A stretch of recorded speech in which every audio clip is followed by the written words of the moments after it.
पावकानाः सरस्वती वादे भिर्वादे निवदे यज्ञं वसुधिया वसुः ह्रीं सरस्वती नमः नमस्कारं करोमि।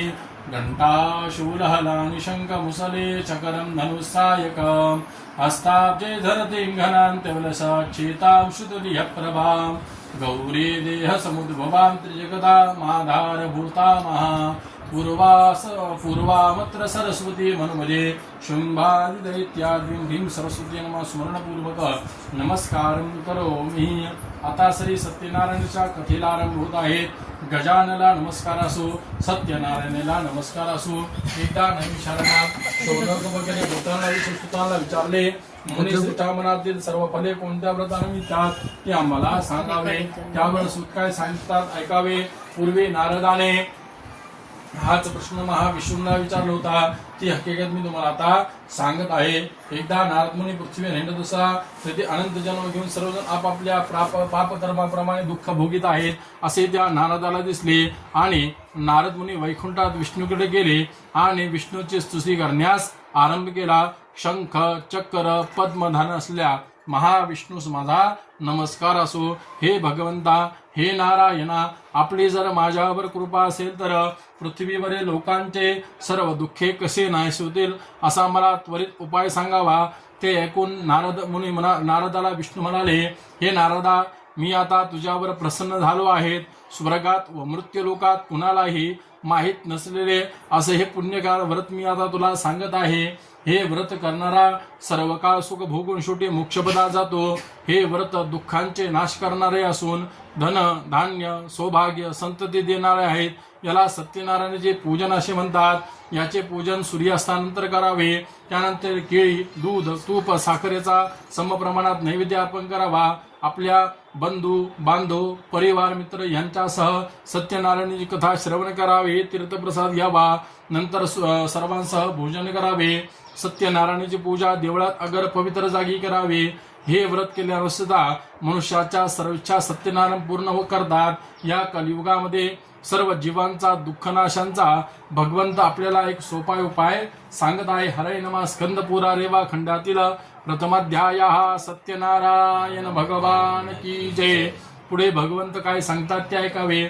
भूतलावर पृथ्वीवर हे व्रत कसे प्रकट झाले ते ऐकावे। पूर्वी सुंदर व पवित्र अशा वाराणसी नगरामध्ये ब्राह्मण राहत होता। तो दारिद्र्याने त्रासला होता। रोज भिक्षा मागण्याची वेळ त्यावर आलेली असे। त्याचे दुःख पाहून भगवंताने त्याला बघितले आणि एका वृद्ध ब्राह्मणाचे रूप घेऊन त्याच्या समोर आले व प्रकट झाले व त्याला म्हणाले, हे ब्राह्मणा, तुझे दुःख पाहून मला आता दया येत आहे। तू आता सर्व दुःखांचे नाश करणारे सत्यनारायणाचे पूजन कर, म्हणजे तुझे मनोरथ त्वरित पूर्ण होईल असे त्याला सांगितले।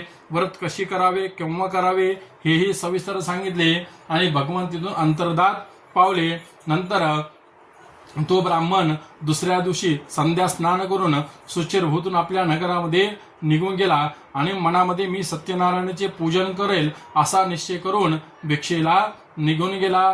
त्या दिवशी त्याला नेहमीपेक्षा दुप्पट भिक्षा मिळाली, म्हणजेच द्रव्यही मिळाले। त्याने पूजेचे सर्व सामान आणून सत्यनारायणाचे यथासंग आपल्या घरी भार्यासह पूजन केले व तीर्थप्रसाद ग्रहण घेतला।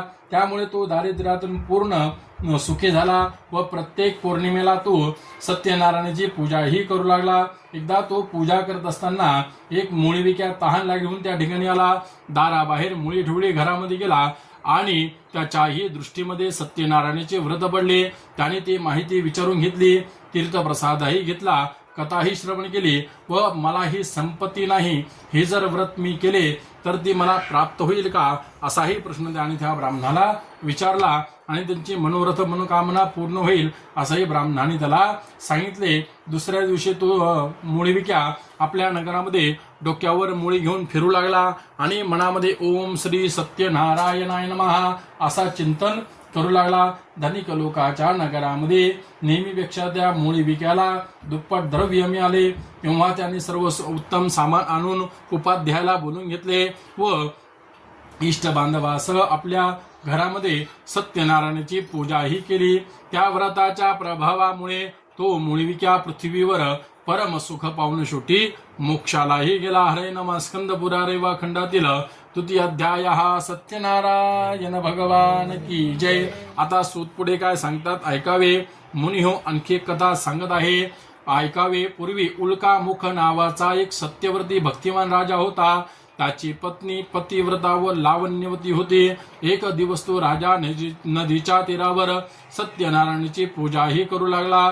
तेथे साधू नावाचा वाणी आला आणि हे व्रत पाहून साधू वाणीने त्या राजाला विचारले, हे राजन, आपण हे काय करत आहेत? या व्रताचे फळ केव्हा करावे व विधी केव्हा करावा? त्यानंतर मला हे सविस्तर सांगावे. मला ही संतती नाही, हे जर मी व्रत केले तर मला ती मिळेल का? असाही प्रश्न त्यांनी त्या राजाला विचारला. राजाने सांगितले, अतुल तेजस्वी असलेले सत्यनारायणाचे पूजन आहे. तुझे नक्कीच मनोरथ पूर्ण होईल. तो विधी कसा करावा, केव्हा करावा, सविस्तर त्या राजाने त्या साधुवाण्याला सांगितले. हे व्रत पाहून साधुवाने सर्व माहिती विचारून व तीर्थप्रसाद घेऊन आपल्या नगरामध्ये निघू लागला. व मध्ये जात असताना आपल्या मनामध्ये एक नवस केला, मला जर संतती प्राप्त झाली तर निश्चित मी सत्यनारायणाचे व्रत करेल, असा निश्चय करून तो घरी गेला आणि आपल्या लीलावती नावाच्या पत्नीला आपण मनात केलेला नवसही सांगितल्या. सत्यनारायणाच्या कृपेने लीलावती गर्भवती राहिली. 9व्या महिन्यामध्ये तिला सुंदर कन्या प्राप्त झाली. तिचे नाव त्यांनी कलावती असे ठेवले. ती चंद्राच्या कलेप्रमाणे दिवसेंदिवस वाढू लागली. पण त्या साधुवाण्याला सत्यनारायणाची काही आठवण झाली नाही. पत्नीने आठवण केल्यावर मुलीच्या लग्नाच्या वेळी आपण पूजन करूया असे त्याने ठरवले. पुढे मुलगी मोठी झाल्यानंतर तिचे लग्न कांचन नावाच्या नगरातील एका योग्यवाण्याच्या मुलाबरोबर ठरविण्यात आले. मोठ्या आनंदपूर्वक साधुवाण्याने तिचे लग्न करून दिले. पण तरी त्याला त्या सत्यनारायणाची पूजेची काही आठवण राहिली नाही. त्यामुळे भगवान त्याच्यावर रागावले. ती हकीकत ऐकावी. थोड्या दिवसात तो साधुवाने व्यापारासाठी आपल्या श्रीमंत जावयासह सिंधू नदीच्या तीरावर असणाऱ्या रत्नपूर नगरामध्ये गेला. तेथे व्यापार करून काही दिवस सुखात गेल्यावर सत्यनारायणाच्या शापाने त्यांना भयंकर दुःख प्राप्त झाले. थोड्या दिवसात तेथील चंद्रकेतू राजाच्या वाड्यात चोरी झाली. द्रव्य घेऊन चोर पळू लागले. राजदूत त्यांचा पाठलाग करू लागले व घाबरले व शेजारीच असलेल्या साधुवाण्याच्या निवासस्थानी चोरीचे सामान टाकून दिले. पाठीमागून राजदूत आले. त्यांनी त्या वाण्यालाच चोर म्हणून पकडून जावयासह राजाच्या समोर उभे केले. राजाने कुठलाही विचार न करता त्यांना बंदीशाळेमध्ये टाकले. इकडे साधुवाण्याच्या घरी चोरांनी सर्व सामान लुटून नेले. त्यामुळे त्यांची बायको व मुलगी यांना अतोनात दुःखून त्या घरोघरी भिक्षा मागू लागल्या. एक दिवस भुकेने व्याकुळ झालेली कलावती एका ब्राह्मणाच्या घरी गेली. त्या ठिकाणी सत्यनारायणाची पूजा चालू होती. ती त्याच ठिकाणी थांबली. कथा श्रवण केली. तीर्थप्रसाद घेऊन आपल्यावर कृपा करण्याकरता सत्यनारायणाला वारंवार प्रार्थना करू लागली. नंतर घरी जाऊन तिने सर्व हकीकत आपल्या आईला म्हणजे लीलावतीला सांगितली. ते ऐकून साधुवाण्याच्या पत्नीला सत्यनारायणाची त्वरित आठवण झाली व तिने सत्यनारायणाचे पूजन केले व हात जोडून म्हणाले, हे भगवंता, हे सत्यनारायणा, पती व जावई यांचे अपराध माफ करून तुम्ही आम्हाला क्षमा करावी असे ती वारंवार म्हणून आले. त्यामुळे सत्यनारायण संतुष्ट झाले आणि चंद्रकेतू राजाच्या स्वप्नात जाऊन सत्यनारायणाने दृष्टांत दिला, हे राजा, जे 2 वाणी तू कारागृहात ठेवले आहेस त्यांना सकाळी सोडून दे. त्याचप्रमाणे त्यांचे धन त्यांना परत करून टाक. त्याप्रमाणे सकाळी राजाने सभेमध्ये ते स्वप्न सांगितले. त्या 2 वाण्याला सोडण्याची आज्ञा दिली. त्या 2 वाण्याला राजा म्हणाला, वैश्य हो, तुमच्या दैव योगामुळे तुम्हाला दुःख भोगावे लागले. आता तुम्हाला कसलेही भय नाही. आपण आपल्या घरी जावे असे म्हणून त्यांना वस्त्रे दिले, अलंकार दिले, त्यांचा गौरव केला. त्यांचे धन त्यांना परत करून दिले. साधू वाण्याने व जावयाने राजाला नमस्कार केला व आपल्या नगरात जायची तयारी करू लागले. स्कंद पुरारी व खंडातील तृतीय अध्याय. सत्यनारायण भगवान की. नंतर तो साधुवाने सर्वांचा आशीर्वाद घेऊन जावयासह आपल्या नगरामध्ये निघाला. त्याने नौकावर माल भरला. तेव्हा त्यांची परीक्षा पाहण्याकरता सत्यनारायणाने संन्यास वेश धारण घेतला. साधुवाने म्हणाला, हे साधू, या नौकेमध्ये काय आहे? तेव्हा ते 2 वाणी म्हणाले. उपासाने म्हणाले, संन्यासी महाराज, तुम्हाला आमचे पैसे द्रव्य पाहिजे म्हणून विचारत आहात का? पण आमची नौका तर पाला पाचोळ्याने भरलेली आहे. ते खोटे भाषण ऐकून भगवान म्हणाले, ठीक आहे, तुमचे म्हणणे खरे भो, असे म्हणून भगवान तीरावर पलीकडे जाऊन बसले. इकडे साधुवाण्याने पाहिले तर काय, हलकेपणामुळे नौका त्यांना पाण्यावर आलेली दिसली. त्याचबरोबर ते घाबरले आणि आत जाऊन बघतो तर काय, खरोखरच ती सर्व पालापाचोळ्याने भरलेली दिसली. ते पाहून साधुवाणी मूर्छा येऊन खाली पडला.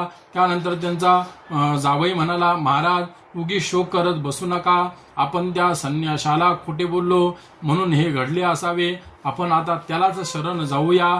जावयाचे बोलणे ऐकून तो साधुवाणी त्वरित त्या संन्याशाजवळ गेला व नमस्कार करून आदरपूर्वक म्हणाला, महाराज मगाशी मी तुमच्याशी खोटे बोललो, तुम्ही मला क्षमा करा. असे म्हणून साधुवाण्याने पुन्हा नमस्कार केला व संन्यासवेधारी भगवान म्हणाले, तू शोक करू नकोस, माझे पूजन विसरलास म्हणून तुला दुःख प्राप्त झाले. ते ऐकून साधुवाणी म्हणाला, भगवान माझ्यावर तुम्ही आता कृपा करा, मी तुम्हाला शरण आलो आहे. त्यावर भगवंतांनी त्याला इच्छित वर दिले व तिथून गुप्त झाले.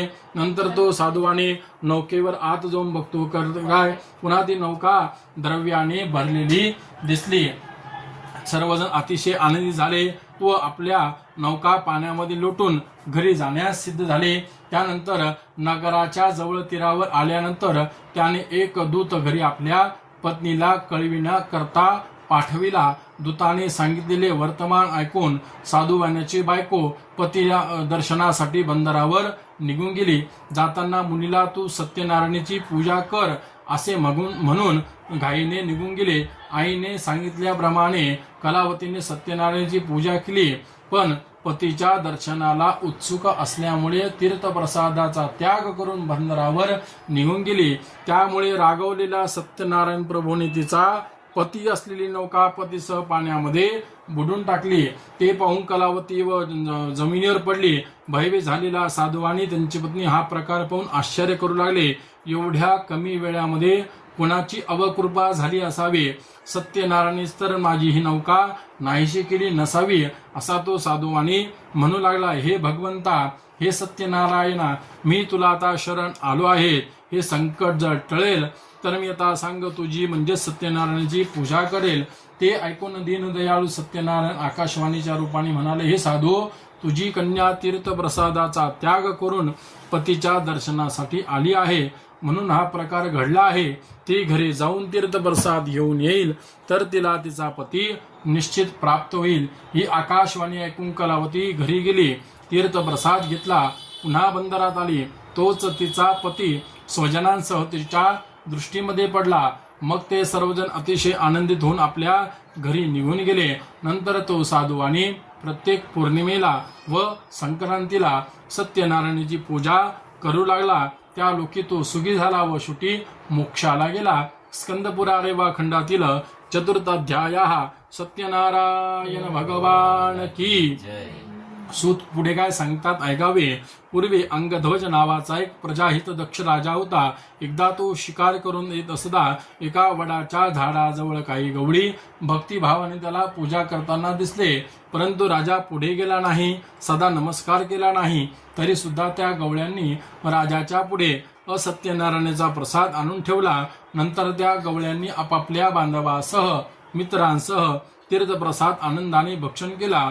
पण राजाने प्रसादाचा अव्हेर केल्यामुळे त्याचे फार दुःख झाले. त्याला फार दुःख झाले. त्याचे मुलगे, धन, धान्य, संपत्ती सर्व नाश होत चालली. तो ही आकाशवाणी, ही सत्यनारायणाचीच आपल्यावर अवकृपा झाली असावी असं त्याला आकाशवाणी झाली.